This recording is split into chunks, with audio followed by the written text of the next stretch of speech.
People like you don't belong here. This food isn't for your kind. That's what this 16-year-old brat screamed while snatching my groceries at Fresh Mart. His mom, a total HOA. Karen immediately called the cops. Send 20 police cars. There's a dangerous man here. She kept yelling about how she runs the neighborhood, and I regretted shopping there. But here's the thing. She had no idea who I was. Those 20 police cars she demanded, they all answered to one person. And when she found out who that person was, let's just say karma hit different. Comment. Where were you watching from? I was having a perfectly normal Thursday afternoon at Fresh Mart, standing in the checkout line with my cart full of organic vegetables and fresh meat. I'd been living in Oakwood Estates for exactly 2 weeks, having been appointed police chief 6 months ago, but choosing to keep a low profile while I got to know the community I'd be serving. My casual jeans and t-shirt gave nothing away about my profession, which was exactly how I wanted it. The cashier was scanning my items when I heard heavy footsteps behind me, followed by the unmistakable sound of teenage arrogance clearing its throat. Before I could turn around, a pale hand reached over my shoulder and grabbed my bag of organic tomatoes right off the conveyor belt. "Hey, you don't need this fancy stuff." The voice belonged to a kid who couldn't have been older than 16, with that particular brand of entitled smirk that only comes from never being told no. Tyler Thompson, though I didn't know his name yet, stood there holding my groceries like he'd just conquered something. "This food isn't for your kind. People like you should stick to the regular aisles." His voice cracked slightly on the last word, betraying his age despite his attempts at intimidation. I stayed calm, years of police training, keeping my voice steady as I extended my hand. "Son, those are my tomatoes. Please give them back." Simple, direct, no escalation. But Tyler's face contorted into mock horror, and he stumbled backward dramatically, clutching the bag to his chest, like I just threatened him with violence. "Mom, boom!" His scream echoed through the store, causing heads to turn from every aisle. "This man is attacking me! Help someone! Help!" The performance was so over the top that several shoppers just shook their heads and went back to their shopping. But one person took the bait completely. The clicking of expensive heels on linoleum announced her arrival before I even saw her.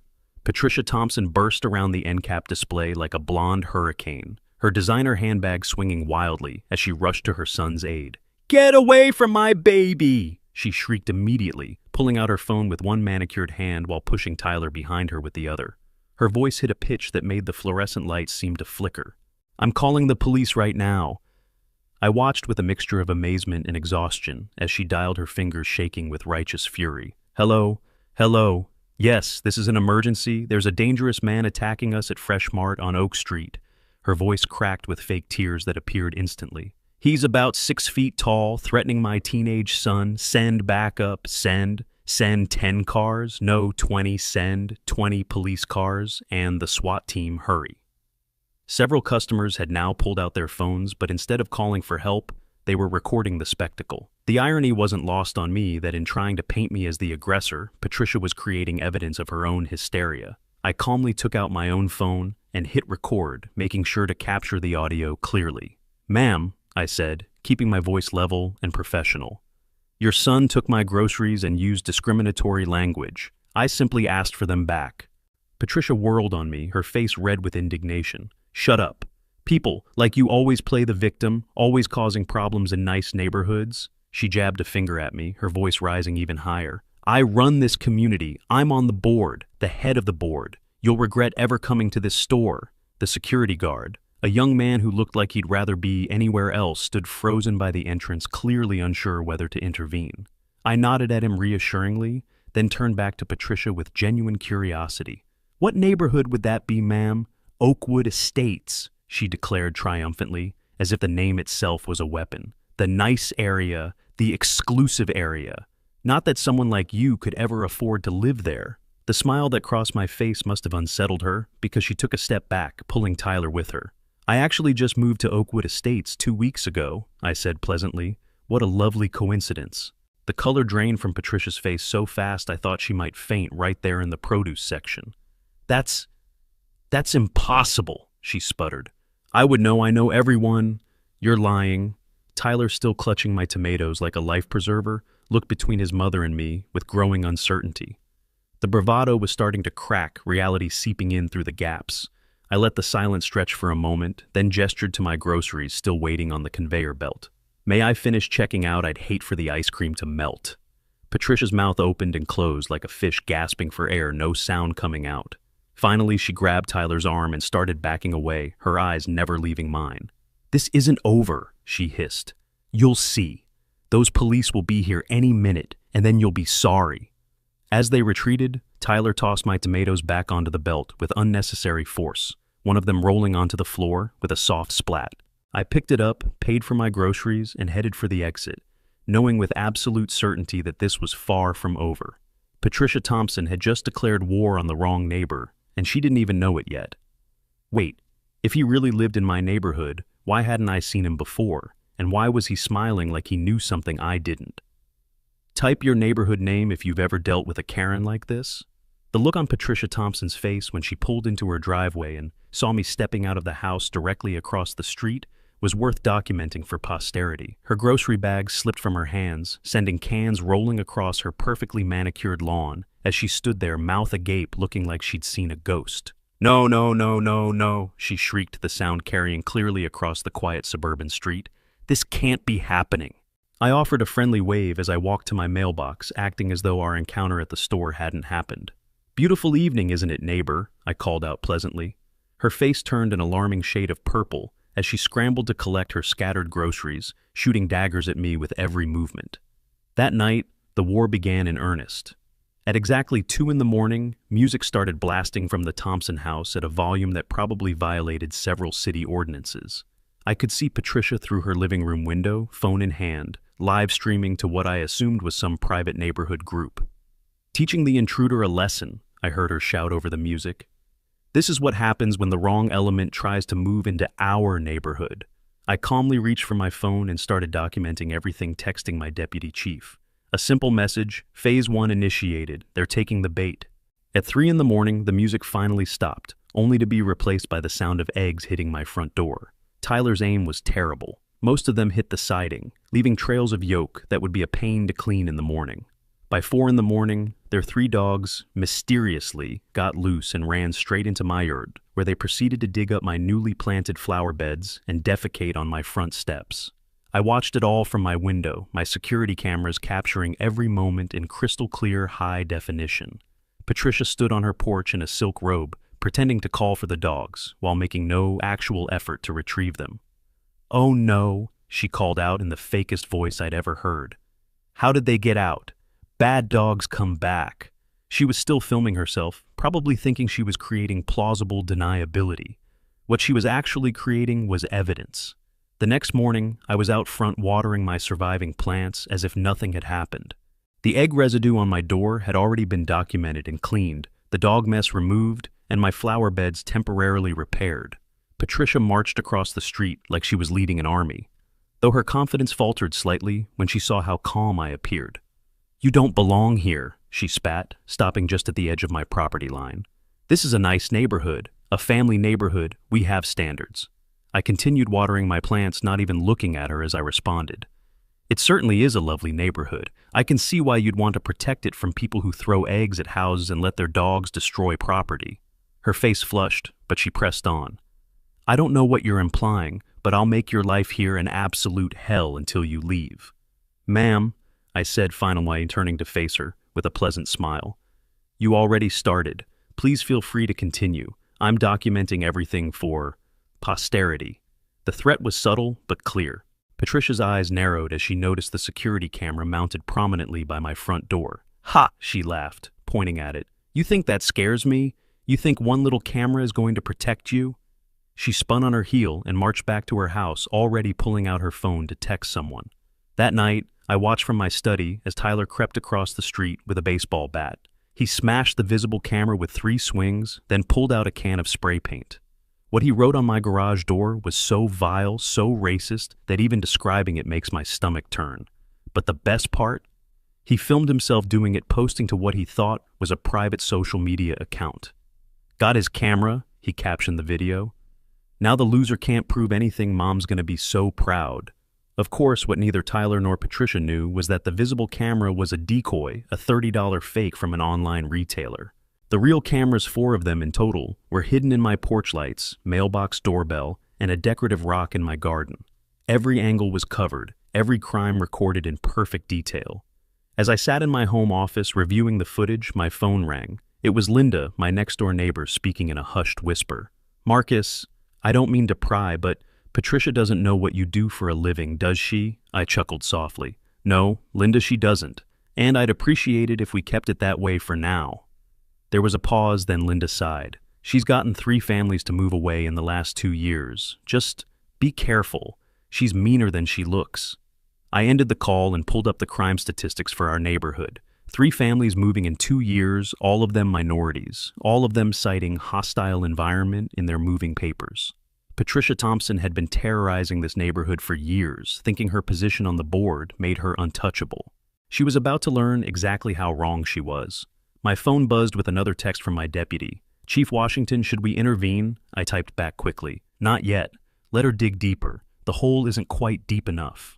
As I saved the video files to multiple secure servers, I couldn't help but smile. Patricia thought she was waging psychological warfare, but she had no idea she was playing checkers against someone who had been mastering chess for 20 years.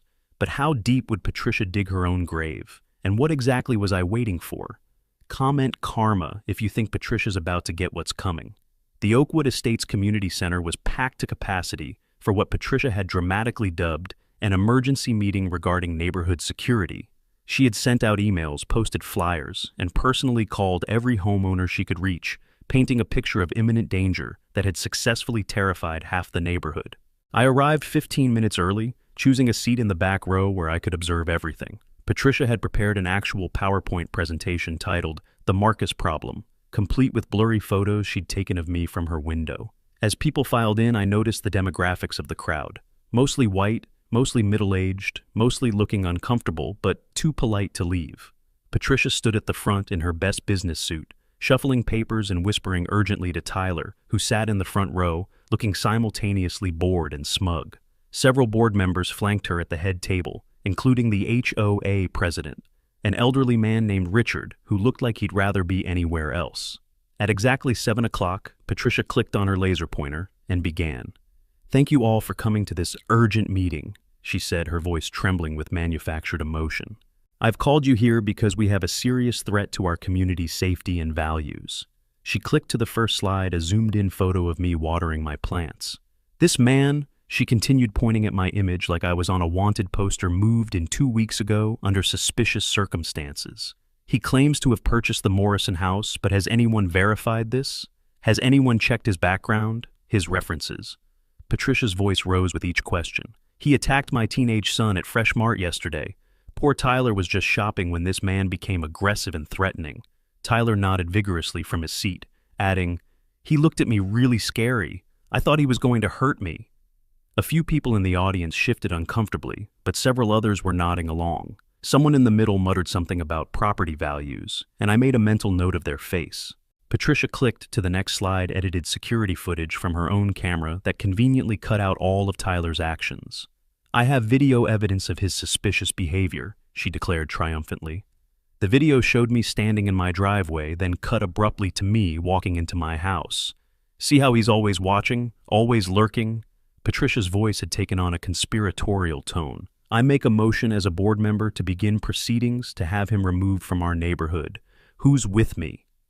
About a dozen hands shot up immediately, though I noticed many more people looking uncertain. Richard, the HOA president, cleared his throat nervously. "Patricia, we can't just remove someone from their home without cause. There are laws." Patricia's face flushed. "Laws? Laws? What about the law of protecting our children, our property values, our way of life?" The dog whistle was so loud it was practically a foghorn, but before anyone could respond, I stood up from my seat in the back. The room turned as one to look at me, and Patricia's face went through the several rapid color changes.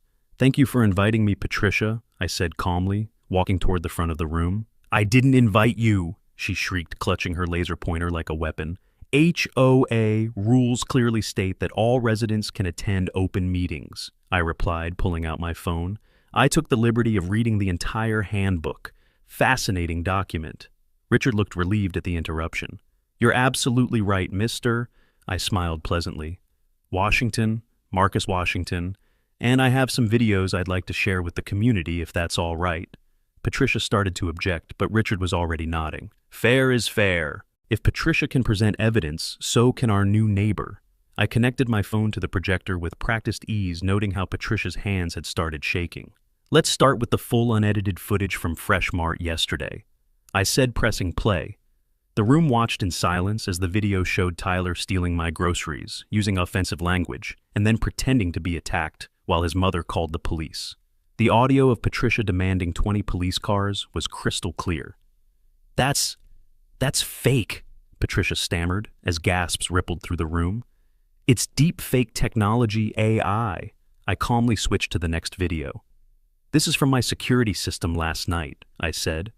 The footage showed Tyler vandalizing my property, while Patricia watched from her porch, clearly directing him. When the spray-painted horrible words appeared on screen, several people in the audience stood up in shock. A middle-aged man in a business suit abruptly stood and headed for the exit, muttering loud enough for everyone to hear. I can't be associated with this. My company has diversity initiatives. A woman who had been nodding along with Patricia earlier turned on her with visible fury. You told us he was dangerous. You said he threatened Tyler. You never mentioned Tyler did that. Richard, the HOA president, grabbed the microphone with shaking hands, sweat beading on his forehead. Patricia, these are serious criminal acts. The HOA could be held liable for not addressing bias-motivated crimes in our community. Our insurance doesn't cover this. The association's lawyer, who had been sitting quietly in the corner, was now frantically scribbling notes while shaking his head in obvious distress. Tyler had shrunk so far down in his seat he was practically horizontal, his face burning red as he heard snickers and whispers from younger residents. Yo, is that the same Tyler from Oakwood High? Someone stage whispered. The one who got rejected by Keisha Johnson last month. Oh my God, Patricia, what have you done? Someone shouted. World star, a younger resident called out, already posting clips online. The room erupted in chaos, voices overlapping, as people expressed outrage, disbelief, and, in some cases, disgust at their own complicity. Patricia's supporters were suddenly very quiet, several of them slinking toward the exit.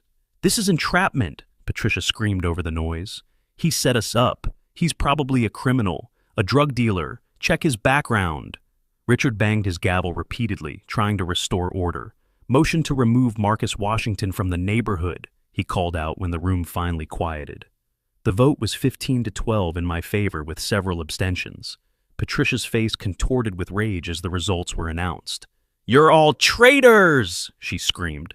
I've protected this neighborhood for years, and this is how you repay me. She turned to me, her finger shaking as she pointed.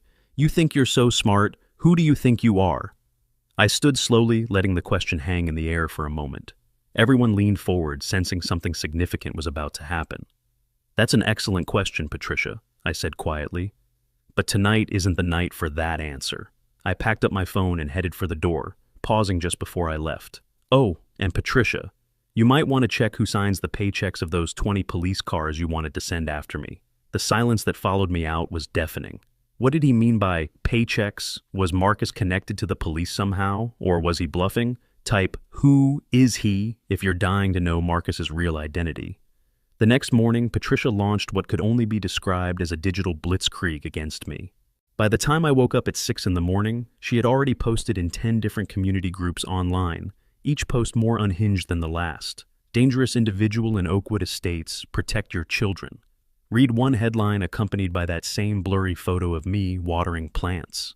Another post claimed I was running a drug operation from my garage, while a third suggested I was casing homes for burglary. The lies were so outrageous that they would have been funny if they weren't potentially dangerous. My phone buzzed with a text from Linda. Have you seen what she's posting? This is insane. I scrolled through the posts, screenshotting everything from my growing evidence file. But Patricia's biggest mistake came in the form of her son's social media presence. Tyler, in true teenage fashion, had been documenting their entire harassment campaign on video, thinking he was being clever by using a fake account. What he didn't realize was that he'd forgotten to turn off location tags, and every single post was geotagged to their home address. One video showed Patricia in the background, clearly directing him. Post more, make him look dangerous. We need people to believe he's a threat. Another showed her on the phone with someone, and while Tyler was filming himself making faces at the camera, Patricia's conversation was audible in the background. "I'll pay you $2,000 cash if you write an article about him," she was saying. "Just say he's got a criminal record or something."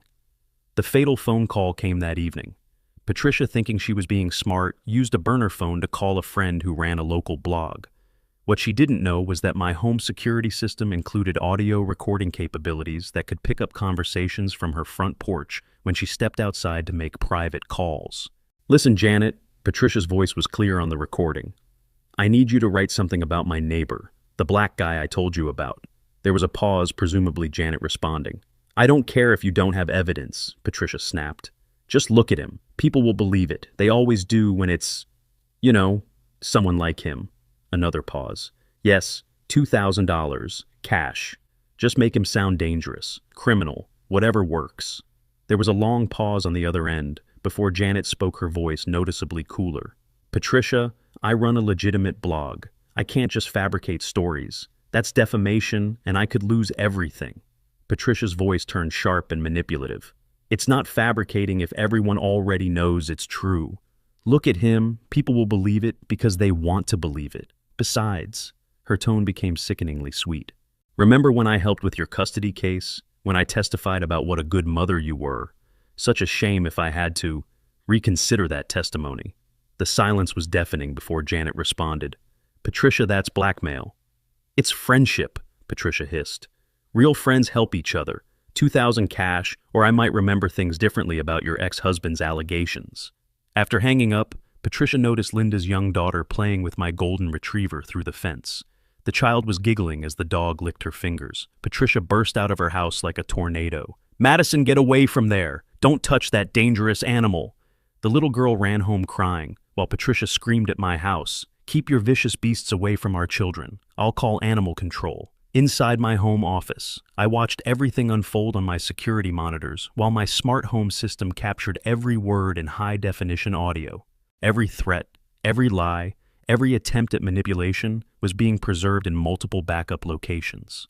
The personal cost of Patricia's campaign hit me that night when I found those hateful words spray-painted on my car, "Go back where you came from," in red letters across my windshield. A dead rat had been left on my doorstep with a note that simply said, "You're next." For the first time since this began, I felt genuinely tired. Not scared, never scared, but tired of dealing with this kind of hatred in 2024. I sat in my home office looking at a photo on my phone. Sarah, my late wife, smiled back at me from our last vacation together. "You always told me to take the high road," I whispered to her image. "But sometimes, baby, the high road leads straight to a cliff, and someone needs to stop people like Patricia from pushing others off." My phone buzzed urgently. A text from my deputy chief. "Boss, there's pressure from the city council about the situation in your neighborhood. Some members are pushing for your suspension pending investigation." I stared at the message, feeling my jaw clench. Patricia had connections I hadn't known about, strings she was pulling behind the scenes. Another text came through. "What do you want us to do?" I thought for a long moment, then typed back, "Schedule the press conference for tomorrow, 3 p.m. at City Hall, mandatory attendance for all department heads." The response was immediate. "Are you sure?" "Once you do this, there's no going back." I smiled grimly. "I'm sure. It's time." I spent the rest of the night gathering every piece of evidence, every recording, every screenshot. Patricia, meanwhile, was riding high on her perceived success.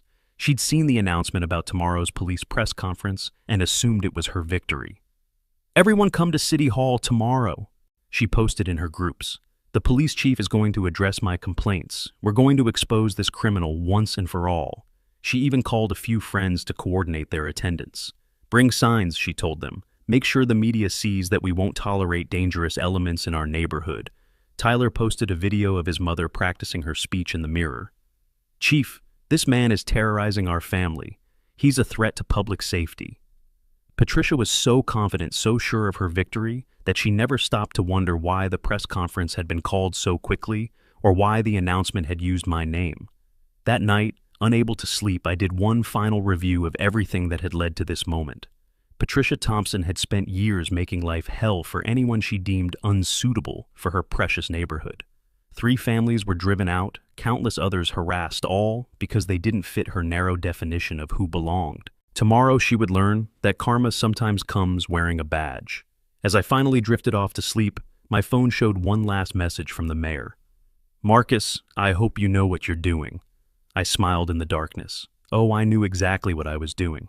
Patricia had demanded 20 police cars called for the chief and insisted on justice. Tomorrow she'd get all three, just not in the way she expected. What Patricia didn't know was that tomorrow's press conference would change everything. But who exactly would be standing at that podium? Comment, "It's time." If you think the truth is about to explode, City Hall was absolutely packed by 2:45 with every local news outlet setting up cameras and reporters checking their microphones.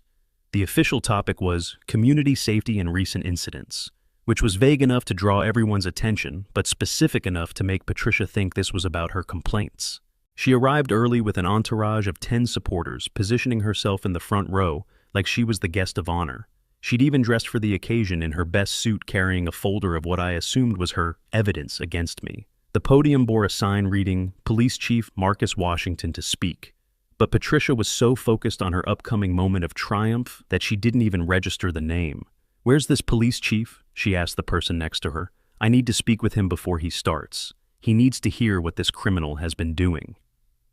At exactly 3 o'clock, I walked into the room through the side entrance. I was wearing my full dress uniform, every medal and commendation I'd earned over 20 years of service on display. The press corps straightened up, sensing something significant was about to happen. Patricia saw me and immediately stood up, pointing dramatically. "Officer, that's him! That's the man I've been calling about. Arrest him right now." Several reporters turned their cameras toward her, confused by the outburst. Security moved to approach her, but I raised a hand to stop them. Instead of responding to Patricia directly, I walked past her to the podium, my dress shoes clicking authoritatively on the marble floor. The confusion on her face was already worth everything I'd endured. "What are you doing?" Patricia shrieked as I adjusted the microphone. "You can't be up there. Someone stop him. Where's the chief? I demand to speak to the chief." I looked at her calmly, then addressed the room. "Good afternoon, everyone. Thank you for coming. I'm here today to address some concerning incidents that have occurred in the Oakwood Estates neighborhood." Patricia was practically vibrating with rage. "He's lying. He's impersonating an officer. This is illegal. Someone arrest him." I continued as if she hadn't spoken. "Before we begin, I'd like to share some evidence that's been collected over the past 2 weeks. What you're about to see may be disturbing, but it's important for our community to understand the kind of behavior that we as a city will not tolerate." The lights dimmed slightly as the presentation screen lit up behind me. The first video showed Tyler's social media post, complete with Patricia in the background, directing him to make him look dangerous. The room fell silent, except for the sound of keyboards, as reporters began typing furiously. The second piece of evidence was the audio from Patricia's call to the blogger. Her voice filled the room. "Just look at him, people will believe it, they always do when it's, someone like him." I heard several sharp intakes of breath from the audience. The third video showed the vandalism to my property, Tyler's face clearly visible as he spray-painted that horrible slur on my garage door. The fourth and final piece was the original 911 call from the grocery store. Patricia's voice hysterical as she demanded 20 police cars for a man who had simply asked for his tomatoes back. When the lights came back up, the room was deadly silent. Every camera was now pointed at Patricia, whose face had gone from red to white to an interesting shade of green. This is all fake," she stammered, though her voice had lost all its previous conviction. "He set me up. He... But her protest died as I reached into my jacket pocket. The entire room seemed to hold its breath as I pulled out my badge and placed it on the podium with a deliberate thud that echoed through the space.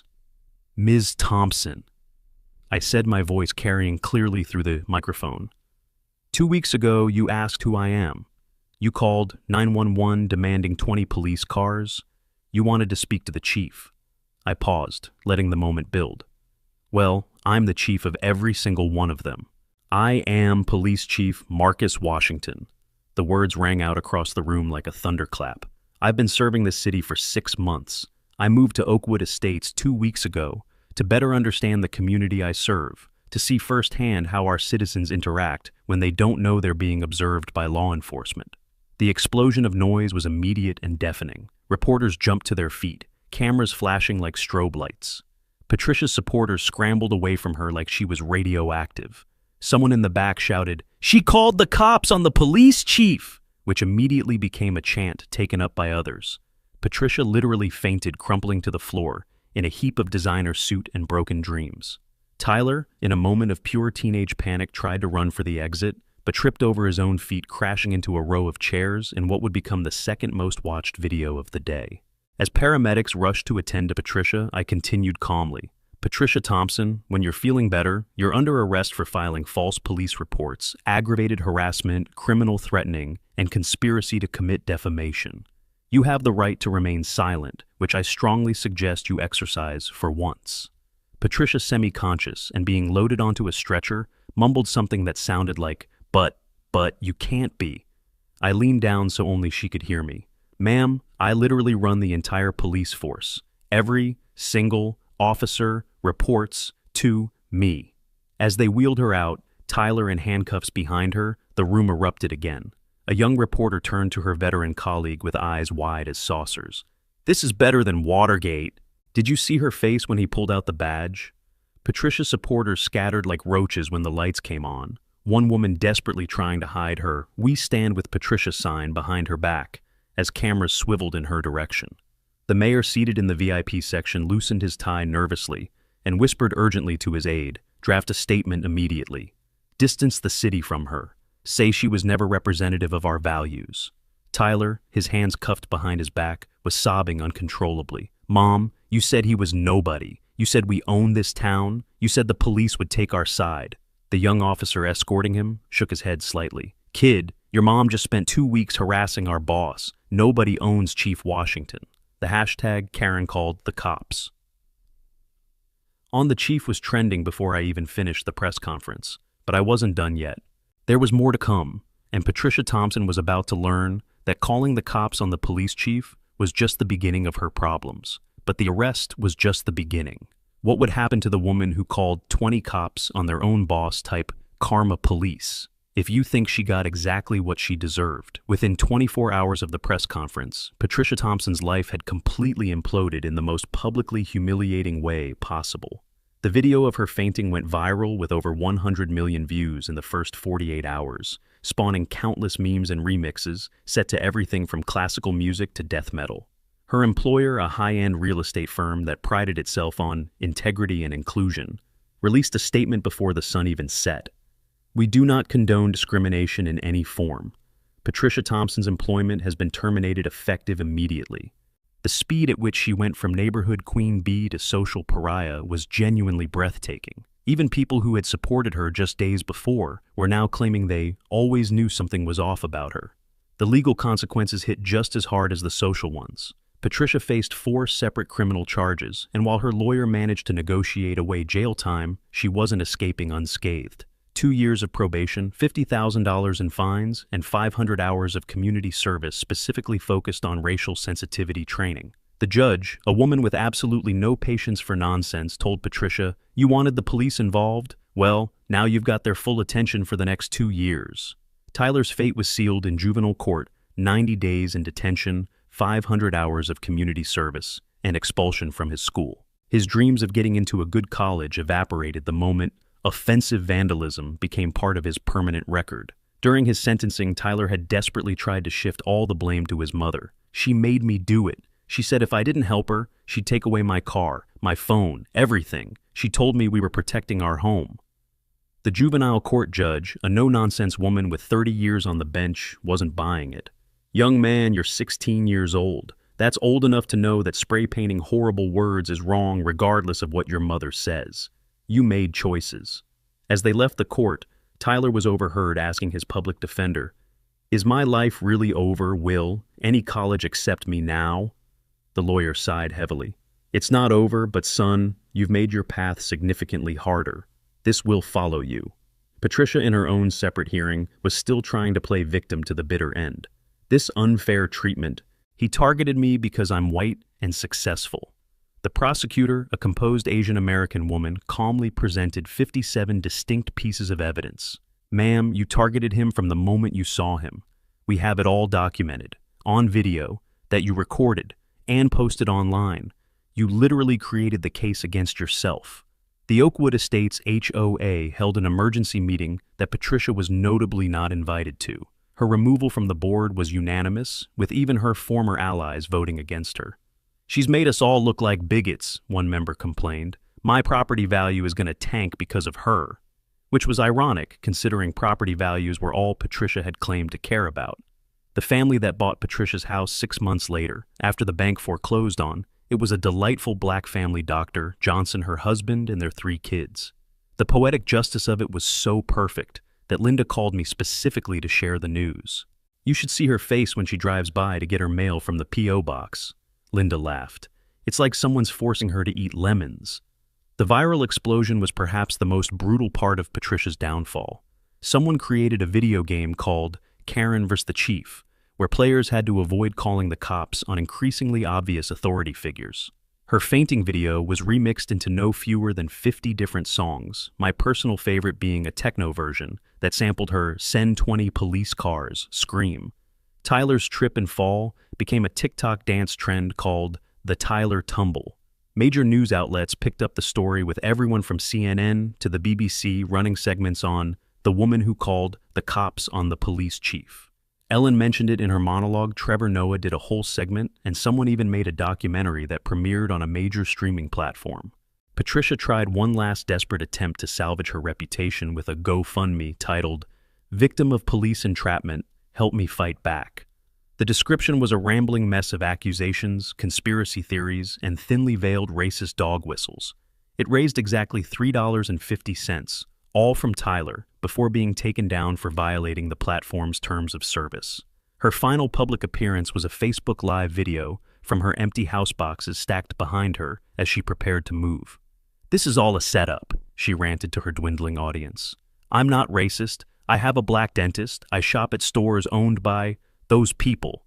The comment section was brutal. "Sure, Karen. Cope harder. Cry more racist.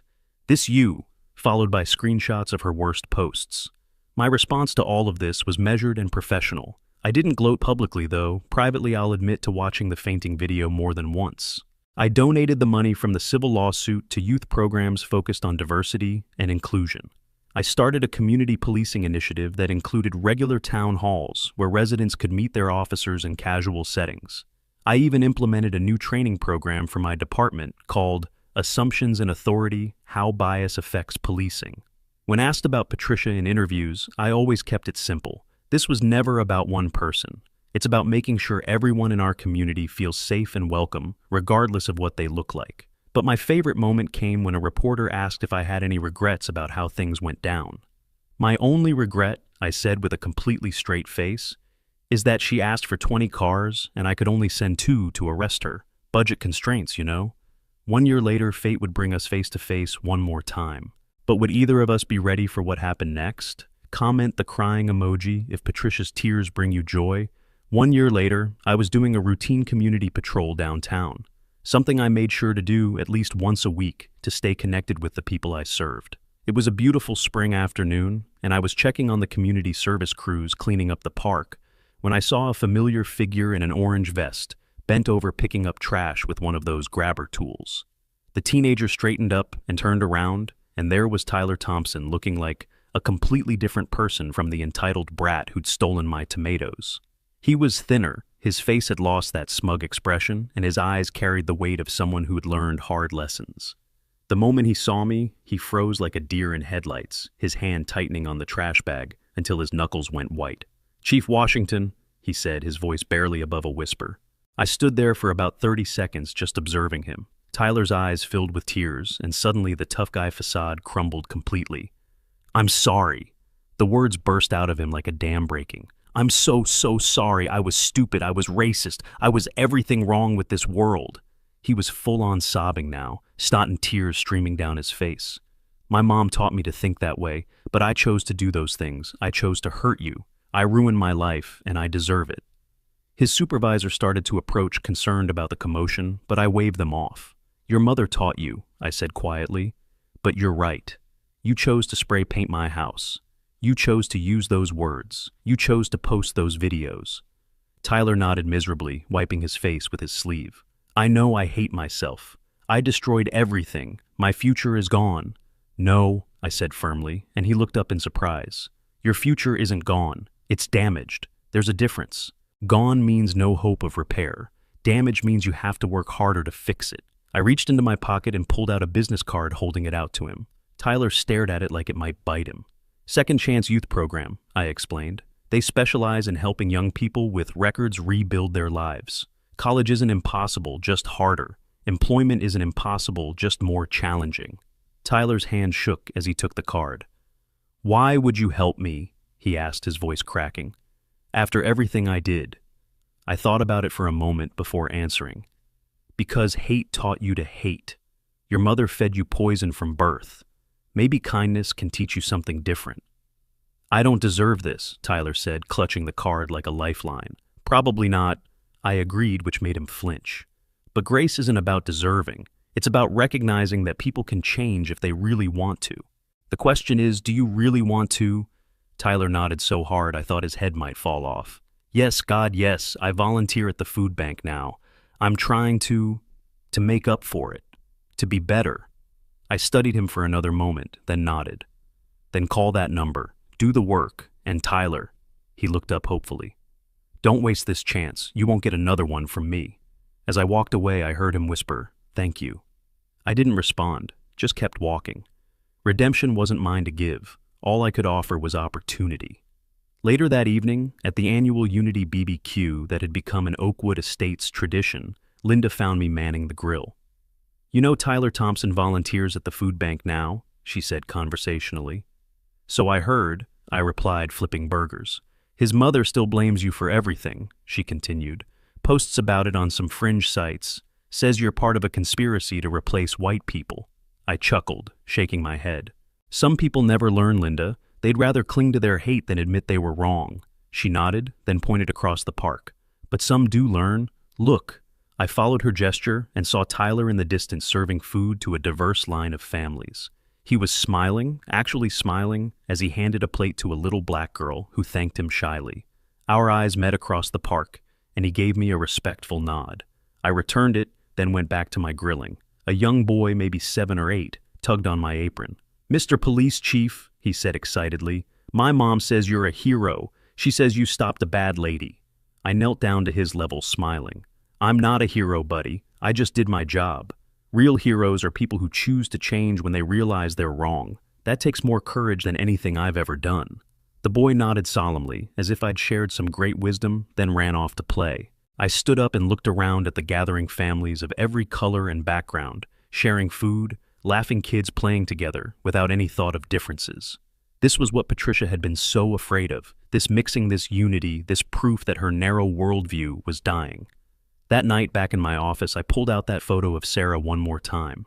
"You were right, baby," I said softly. "The high road does lead somewhere. Sometimes it just takes others longer to find it, but some of them do find it eventually." And that's how a racist Karen called the cops on the police chief. She wanted 20 police cars. She got them, just not the way she expected. Patricia Thompson thought her white privilege and HOA position made her untouchable. She thought she could terrorize anyone who didn't look like her. She thought wrong. In the end, she lost everything: her job, her house, her reputation, her freedom. All because she couldn't mind her own business and leave people alone. The lessons here are simple but important. Don't judge people by their skin color, because you never know who you're talking to. Your private social media isn't that private when you're committing crimes. Karma is undefeated, and it has a sense of humor. And most importantly, hate might be taught, but so is change. Tyler is proof that even the worst of us can choose to be better if we're willing to do the work. If this story hits different, smash that subscribe button. Share it with everyone who needs to see karma in action. Comment karma police. If Patricia got exactly what she deserved, and remember, be kind to everyone you meet. You never know when your neighbor might be your boss's boss's boss. Until next time, this is Chief Marcus Washington saying, mind your business, love your neighbors, and always, always think before you call the cops. Peace out. If this story made you feel better about your own life choices, our job is done. Give it a like and check out the next BD Stories twist.